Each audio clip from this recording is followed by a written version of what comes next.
فضلت احايله، ما يردش اقول له يا امه، ما يردش اقول بن شرقي، ما يردش اقول له يا زيزو، ما يردش اعمل له ايه. طبعا كلكم سمعتوا الهتاف ده يا جماعه في مباراه الاهلي ومودرن سبورت.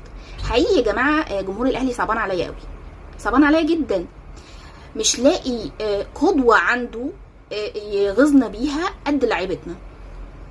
تخيلوا يا جماعه ان نجوم الفريق عند الاهلي هم نجوم الزمالك السابقين.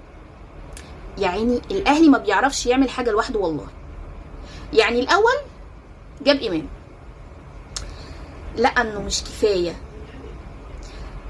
عايز نجوم احسن، فجاب بن شرقي اللي هو برده كان بيلعب في الزمالك. قال لك لا، لسه محتاج نجوم احسن شويه، النجوم اللي عندي في الفريق مش حلوه، محتاج استعير من نادي الزمالك. فجاب زيزو. حقيقي صعبانين عليا بجد يا جماعه. انتوا